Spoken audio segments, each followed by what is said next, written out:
abrir nossas Bíblias na carta aos Efésios, capítulo 4, hoje nós encerramos o capítulo 4.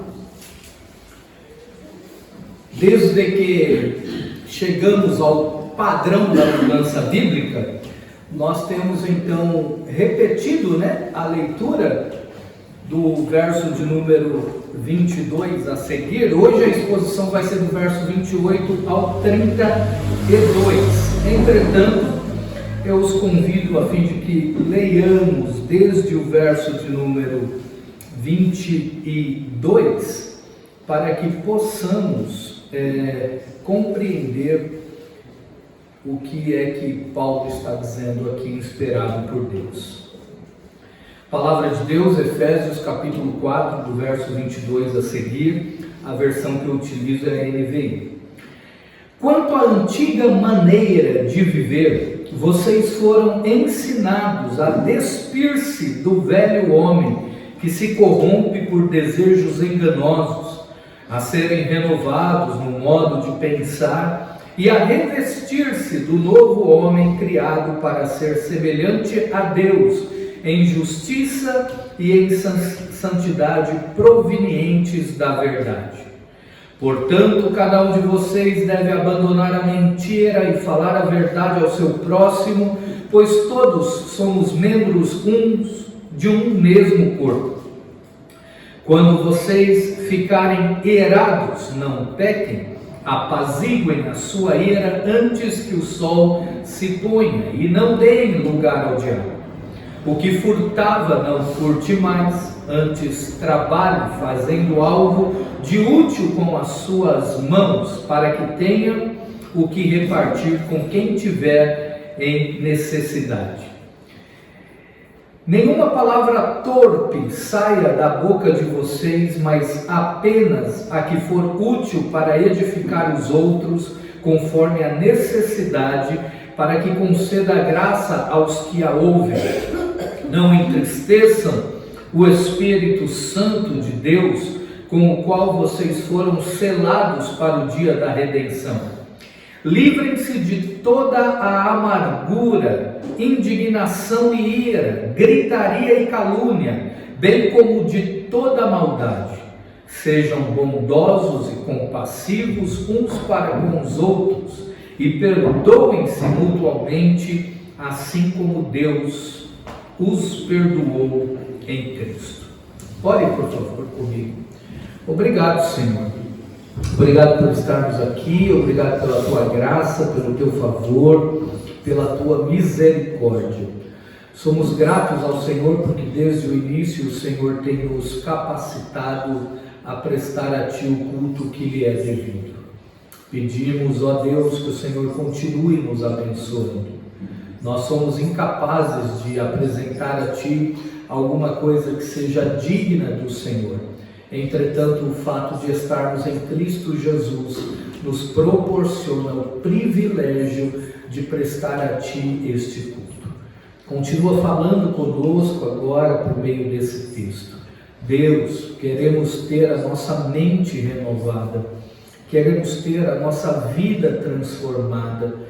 Pedimos então que o Senhor ilumine a nossa mente e o nosso coração à luz das Escrituras, que a Tua voz ecoe em nossos corações, que possamos identificá-la, que possamos reconhecê-la, e ao reconhecê-la, ó Deus, dê a nós temor e tremor para obedecê-la. Ajuda-nos, capacita-nos para isso, para que não apenas tenhamos o conhecimento bíblico, mas para que esse conhecimento possa transformar a nossa vida, para que as nossas relações em nossos lares, na vizinhança, no trânsito, no emprego, possam ser transformadas, Senhor, pelo poder da Tua palavra. Que sejamos, de fato, luz do mundo e luz, ó Deus, e sal da terra. Capacita-nos para isso, transforma-nos para isso. Como acabamos de cantar, molda-nos a Tua imagem, ó Deus, em nome de Jesus. Amém. Os irmãos podem sentar, por favor. Nós das exposições que eu tenho feito aos irmãos, essa é a 11ª exposição. E eu tenho dito aos irmãos que as epístolas de Paulo seguem um padrão muito interessante. As epístolas de Paulo seguem uma regra da literatura judaica. Que qual é a regra? Todo escritor judaico, todo rabino na época de Paulo, escrevia a partir de duas perspectivas interessantes. A primeira perspectiva é o que é que Deus quer ensinar para aqueles a quem eu estou escrevendo. E depois de escreverem então o que Deus queria ensinar, eles partiam para uma segunda parte, tem um nome técnico para isso, mas eu não quero utilizá-lo aqui. Há uma segunda parte que é chamado Como Deus Quer que o público que está lendo o que eu estou escrevendo viva aquilo que Ele quer ensinar. Nós chamamos isso na teologia de ortodoxia e ortopraxia. Isso quer dizer o quê? O que é que Deus quer falar conosco e como Deus quer que vivamos aquilo que Ele está falando conosco. Isso é a teoria e a prática. E as epístolas de Paulo seguem esse padrão também. No caso aqui, na carta de Paulo aos Efésios, nós podemos ver isso dividido exatamente ao meio. Em que os 3 primeiros capítulos, Paulo falou dos conceitos bíblicos sobre a natureza da igreja, onde foi que Deus planejou a igreja, que foi na eternidade passada. Eu gosto de brincar com a sigla AFM, né, que é antes da fundação do mundo. Então, quando é que Deus decidiu ter um povo, escolher um povo? Ora, Deus decidiu isso antes da fundação do mundo, na eternidade passada.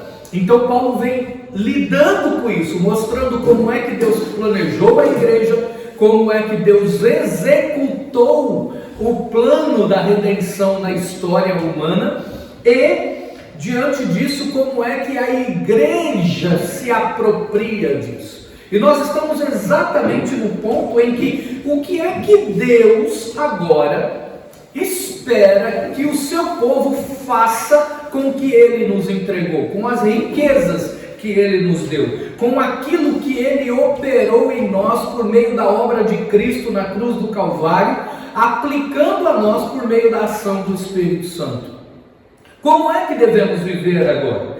E desde o capítulo 4, então, temos percebido que Paulo tem proposto isso. E aqui no capítulo de número 4 e verso de número 22, nós enxergamos qual é o processo de mudança bíblica. Como é capaz, como a Bíblia é capaz de nos apresentar um plano efetivo para que nós sejamos transformados conforme a imagem de Cristo Jesus. E uma das coisas que nós temos visto nesse processo de mudança é que esse processo de mudança, as emoções, elas são impactadas por uma renovação intelectual e não o contrário.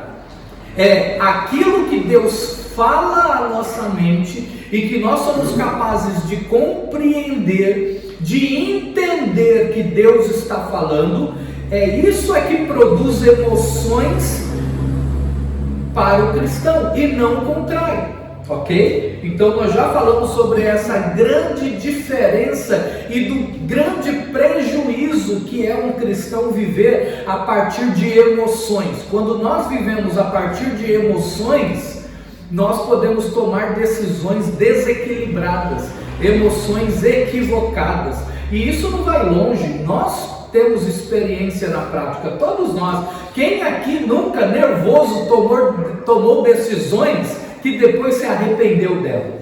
Quem aqui nervoso não falou coisas que depois teve que se consertar, arrumar, porque nós estávamos com as emoções à flor da pele? Ora, nossos filhos de vez em quando nos deixam assim, com as emoções à flor da pele. Os nossos cônjuges deixa assim, nós temos a capacidade de desequilibrar nossas esposas, né? Estou falando aqui com os homens agora. Nós temos um dom que não é tão maravilhoso, mas de irritar nossas esposas. E é impressionante como esse dom é recíproco, né? Porque elas também têm o dom de nos irritarmos, de nos tirar do eixo. E isso acontece, eu sempre tenho dito isso para a Wenda, né? Que é impressionante como só consegue nos magoar e nos irritar pessoas que nós nos importamos com elas.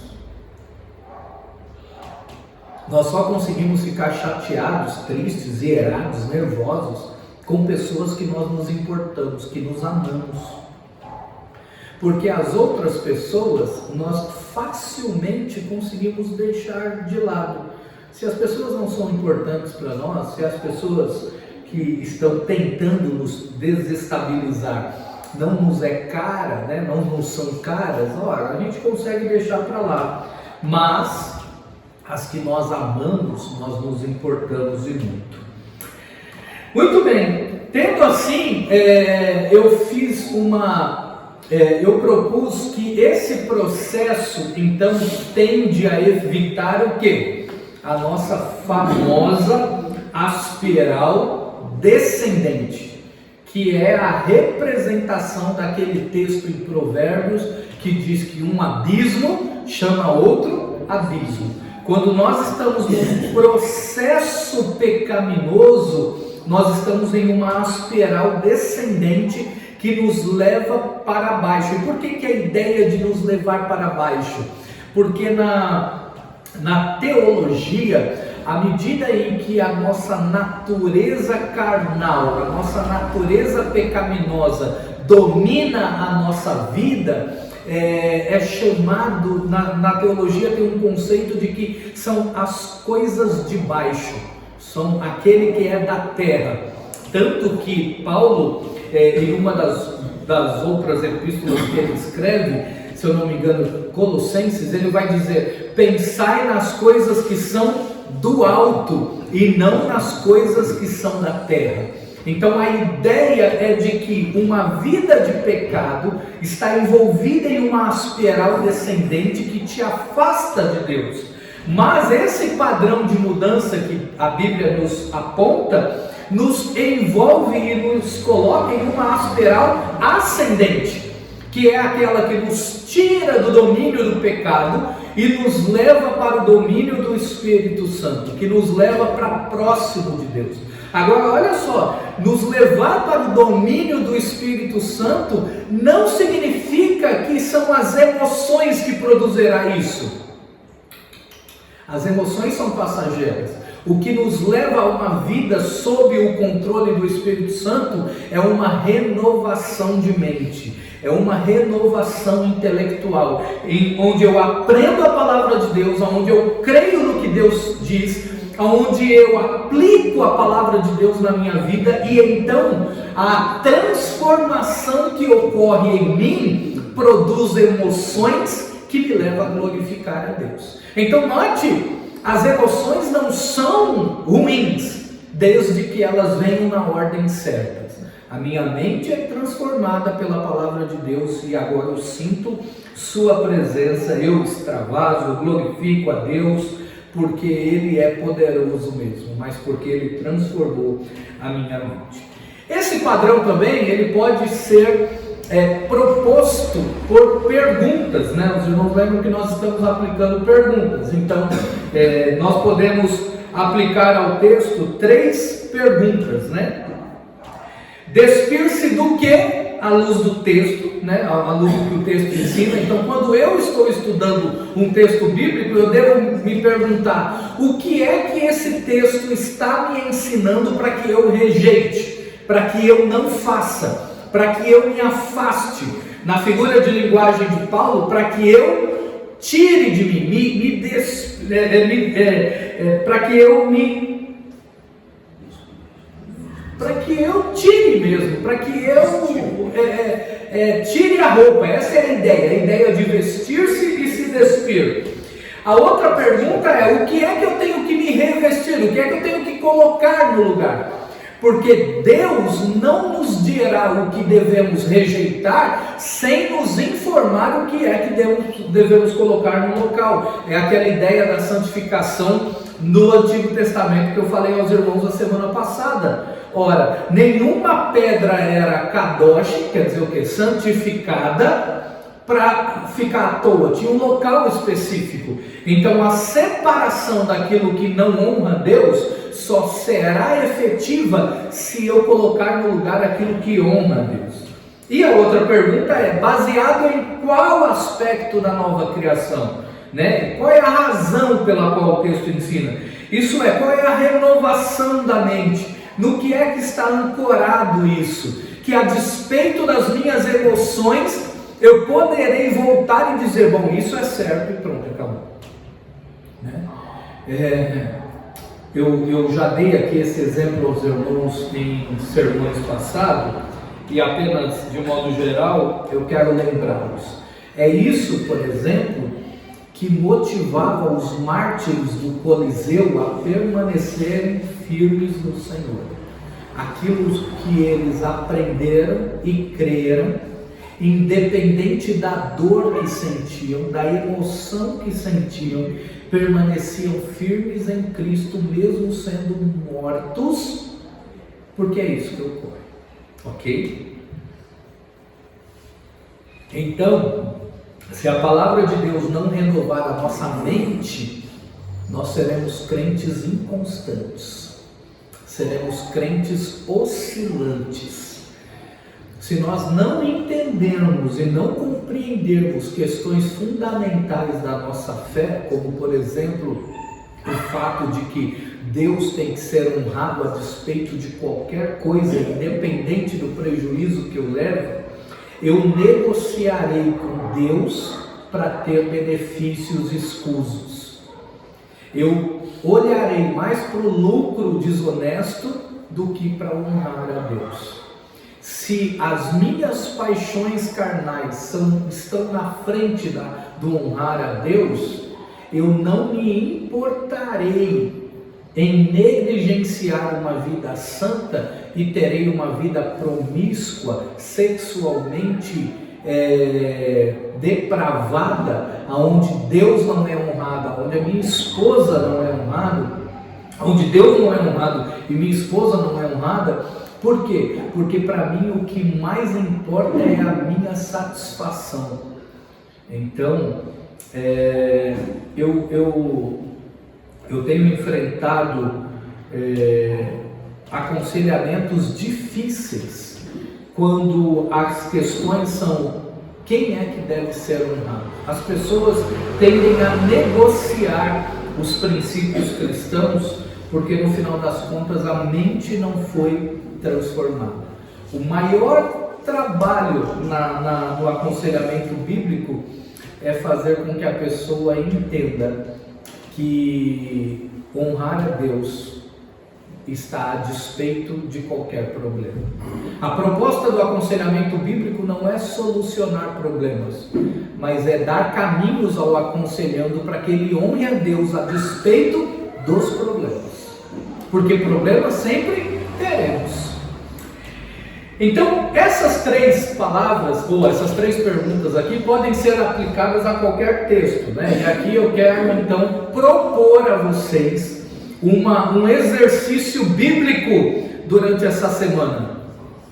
Apliquem isso no Salmo de número 1. Natan, essa não é proposta para você, tá bom? É a sua tarefa mesmo. Tá? O Natan é outro nível, tá bom, meus amigos? Então, Natan, eu não estou propondo, para você é a sua tarefa, você vai ter que me entregar. Aplicar essas três perguntas à luz do Salmo de número 1. Então, o que é que no Salmo de número 1 o texto está me ensinando a deixar de lado? O que é que o texto está falando para me colocar no lugar? E por quê? Esse é o exercício que eu proponho para todos nós. Sendo assim, chegamos então ao verso desta manhã, que é o verso de número 28. Nós já falamos sobre a mentira, nós já falamos sobre a ira, e hoje avançaremos até o final do capítulo pensando nesse texto como, qual é a mudança prática à luz do furto. E aqui tem uma informação importante para os irmãos. A palavra que Paulo utiliza aqui, para o verbo que ele utiliza, o que furtava, em muitas traduções está aquele que roubava, então dependendo da tradução que você está, é aquele que roubava. E aí nós sabemos, que temos aqui um problema de significado contemporâneo. Ora, nós sabemos que de acordo com a legislação brasileira, o furto é diferente do roubo. O Fabiano e a Itamara não estão aqui hoje, graças a Deus. Estou brincando. Os dois advogados não estão aqui hoje, poderiam nos explicar melhor. Mas há uma diferença de acordo com o Código Penal.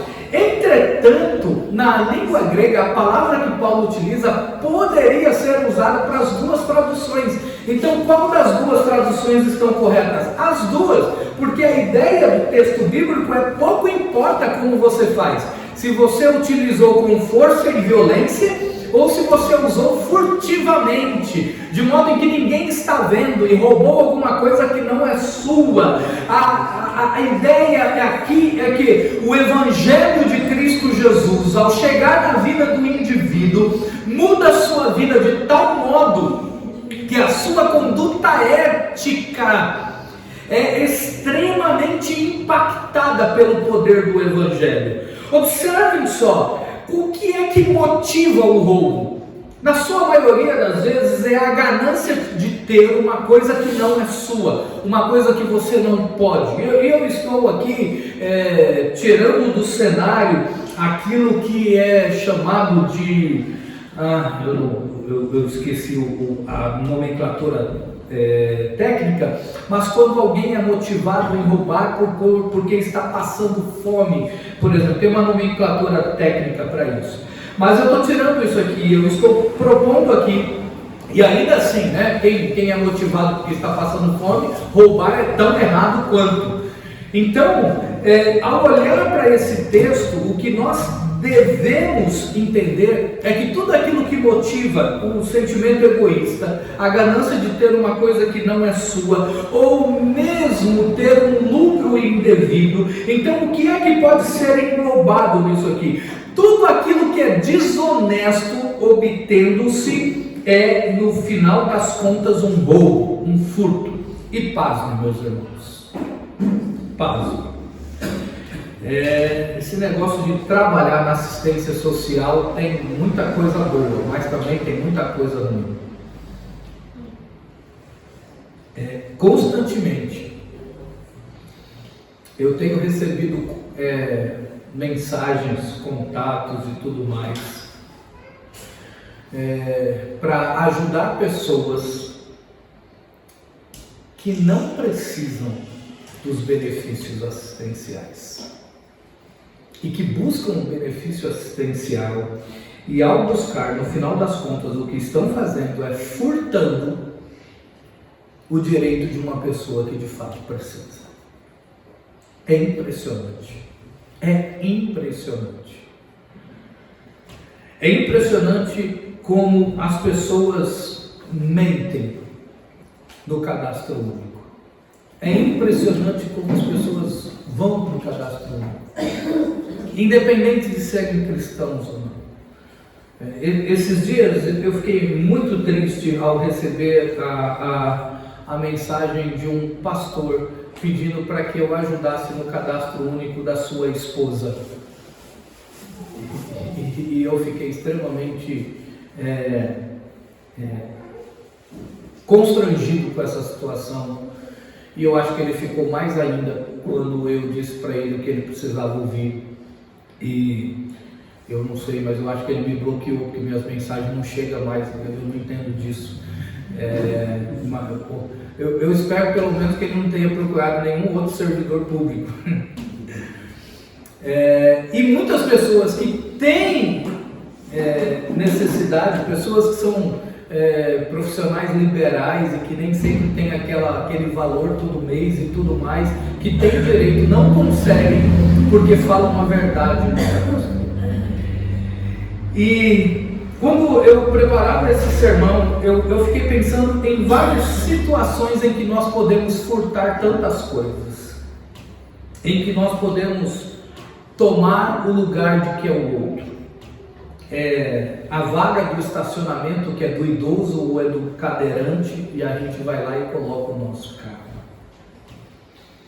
É a fila do preferencial que a gente faz questão de estar, ou coloca um membro de cada família em uma fila do mercado, que ao invés de aproveitar o período juntos em família, conversando, já que tem que enfrentar a fila, a gente prefere ficar distante para tomar algum tipo de vantagem para sair na frente e ir embora mais rápido.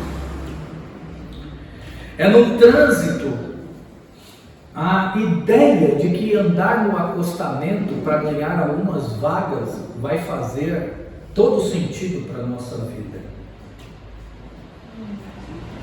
É o invadir a faixa preferencial do ônibus porque fomos desorganizados e saímos atrasados de casa. Há tantas coisas que nós furtamos e que precisamos olhar e tomar cuidado com a nossa postura. Paulo é muito objetivo aqui, porque quando ele diz o que é que eu tenho que me despir? O furto, o roubo.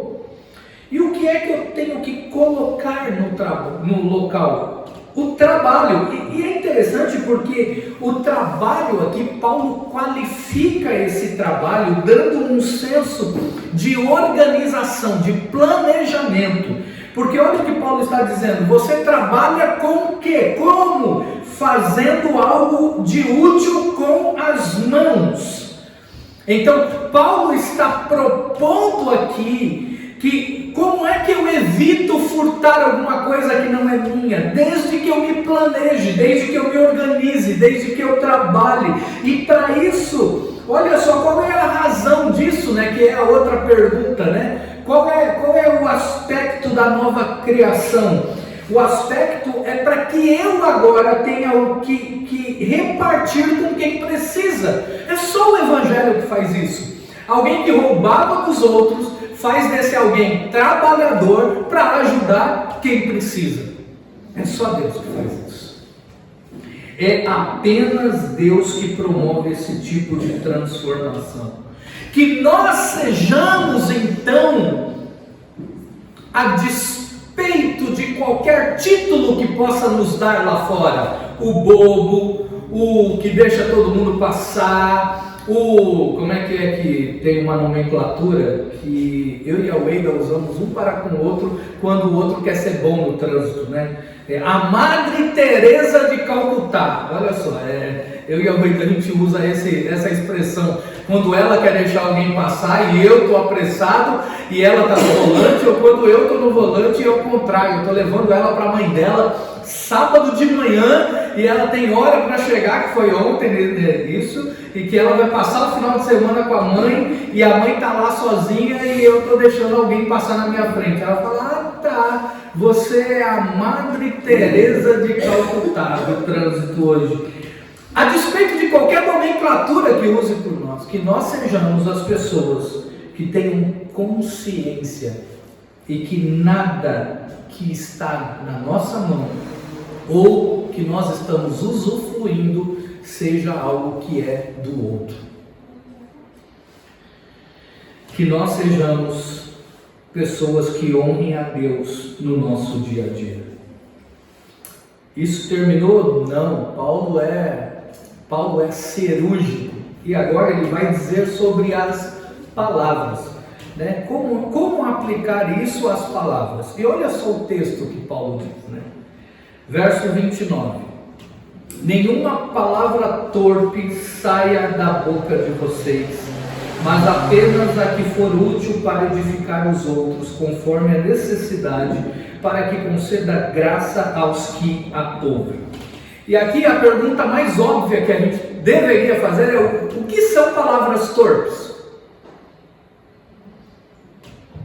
E aqui nós somos sempre tentados a dizer que palavra torpe é a partir da nossa língua portuguesa, da nossa cultura, daquilo que eu e você conhecemos. E aí a gente fala: tá vendo? Crente não pode falar palavrão. E não pode mesmo, tá?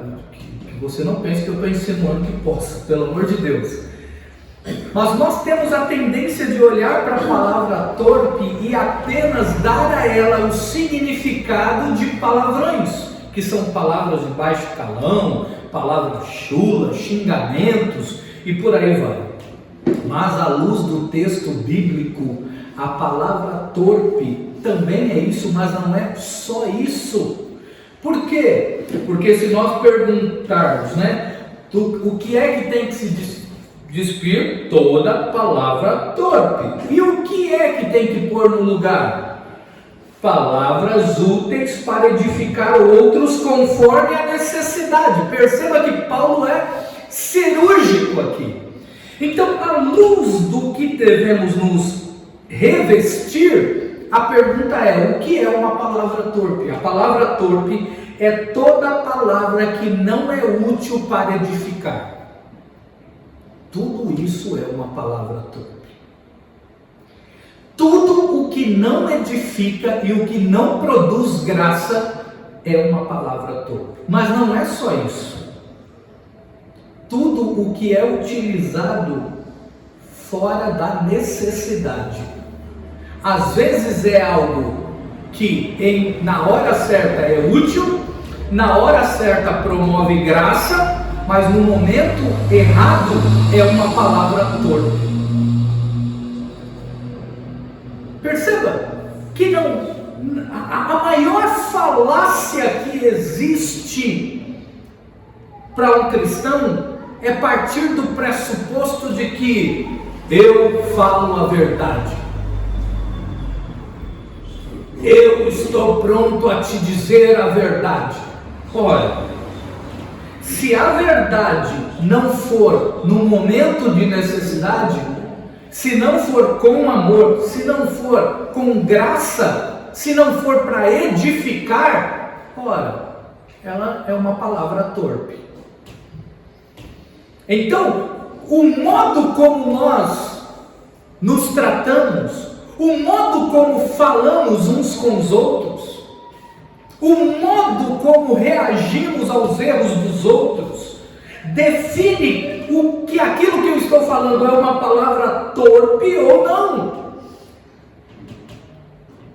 Se não for, se no final das contas, porque qual é o aspecto da nova criação? O aspecto da nova criação é que o cristão pensa para falar, para que tudo o que ele fale promova graça naqueles que escutam ele. Então, se você está falando a verdade, mas está falando a verdade sem o amor de Cristo, no momento certo, na hora certa, ora, você não está promovendo graça, você está falando uma palavra torpe, mesmo que essa palavra torpe seja verdade. Sabe aquele famoso "eu te avisei"? Não me parece que o "eu te avisei" no momento certo, no momento errado, promova a graça. Não me parece que constatar que alguém está pecando, falar por falar, promova a graça. Então nós devemos tomar muito cuidado com o modo como falamos com o outro, porque o modo como falamos com o outro pode ser uma maneira de promover desgraça na vida do outro, chateação na vida do outro, tristeza na vida do outro. Então, Paulo qualifica aqui o que é palavra torpe. É tudo aquilo que é inútil, é tudo aquilo que não promove edificação.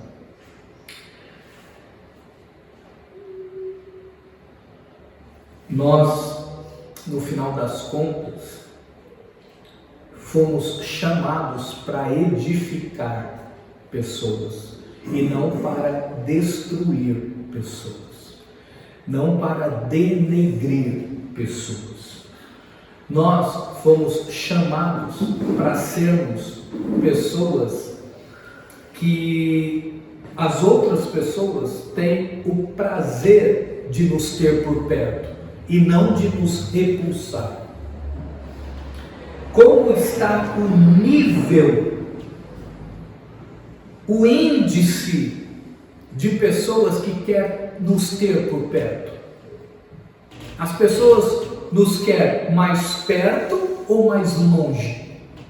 Isso não define quem são as pessoas, isso define o que está saindo de nós. Quando isso diz respeito ao ímpio, é outra história.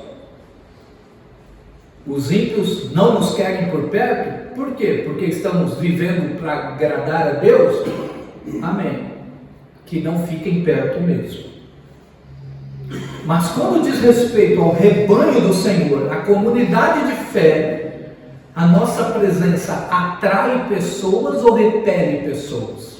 Aquilo que sai da minha boca edifica pessoas ou fere pessoas?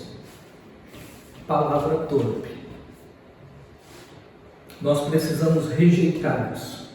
A nossa boca está para edificar o corpo de Cristo. O Evangelho faz isso conosco. Partimos agora então para aquilo que eu chamo de novo, né? Paulo está sendo cirúrgico. Na prática, como é que funciona a vida do Espírito? Ele vai ampliar isso no capítulo de número 5, mas ele dá uma ideia aqui do que é que vem. Eu quero propor então agora do seguinte modo, né? Despir-se do que não está necessariamente em ordem cronológica do texto, mas nós temos que aplicar aquele padrão de mudança ao texto. Então, quando a gente pergunta despir-se do que, isso é respondido à luz de qual verso? Desses versos que faltam? Olha, do verso de número 31. Livrem-se de toda amargura, indignação e ira, gritaria e calúnia, bem como toda maldade. Eu gostaria de chamar a sua atenção para uma construção que o editor aqui da Bíblia NVI fez, que é bastante honesta com a expressão que Paulo usa. Perceba que toda amargura e toda maldade estão isoladas, correto?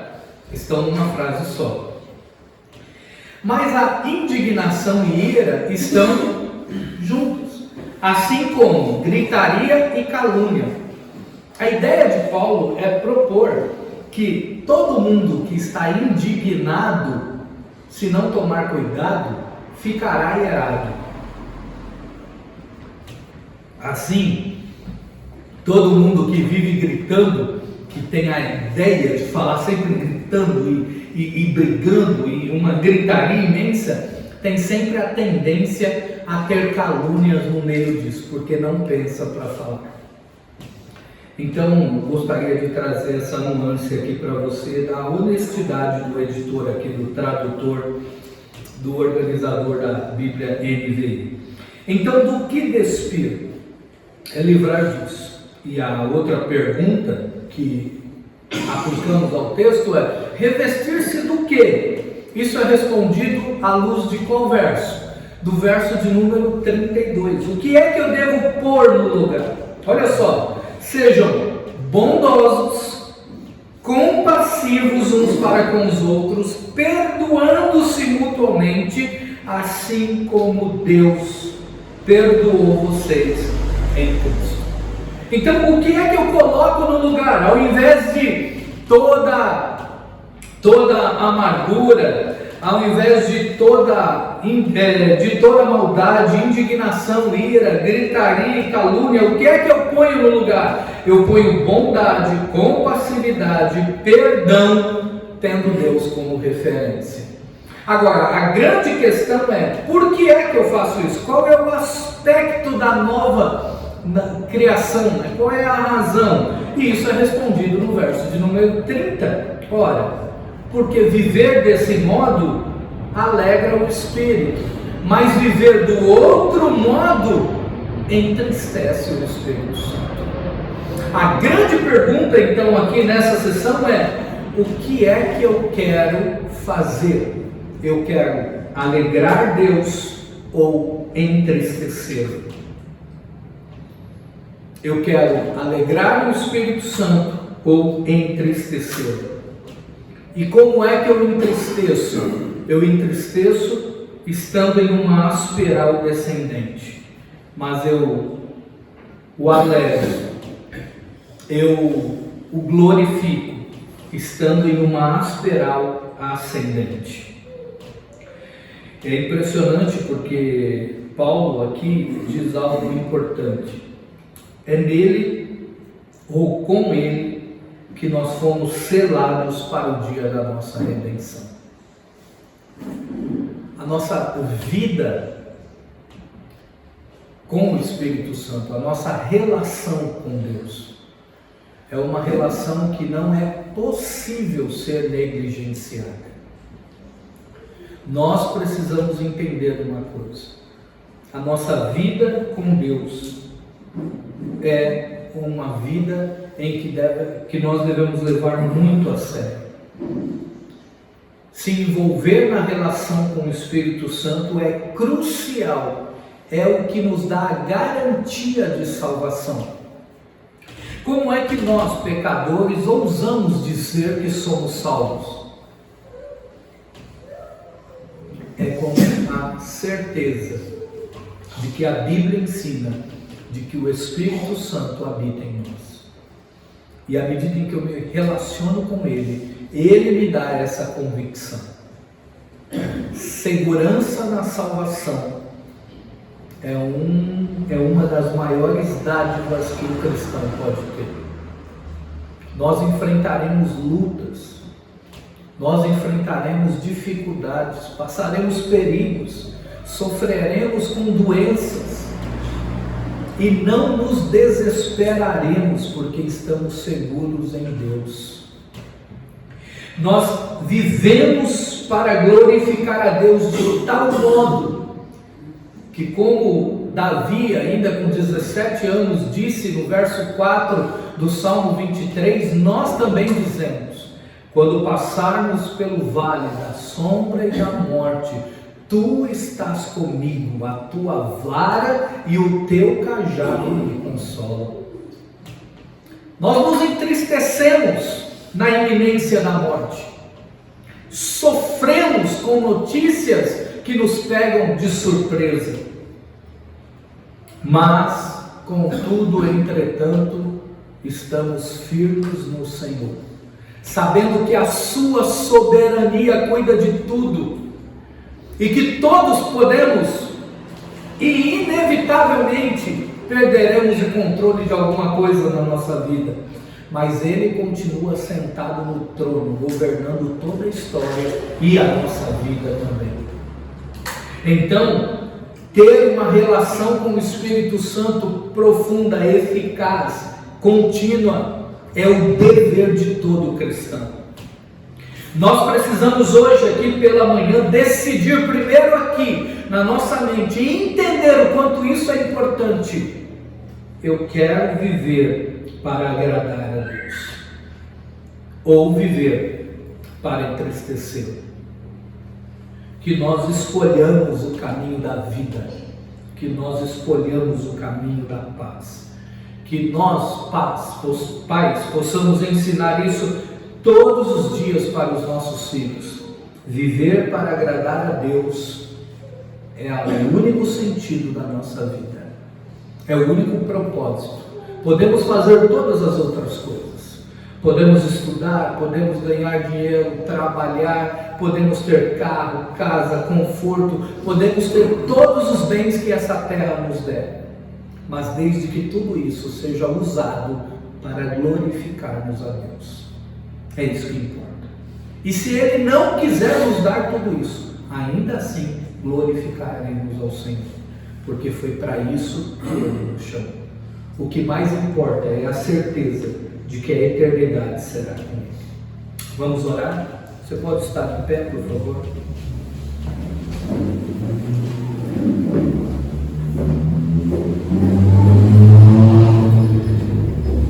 No capítulo de número 5, nós seremos fortemente surpreendidos por mais aplicações sobre essas verdades maravilhosas. Ore comigo.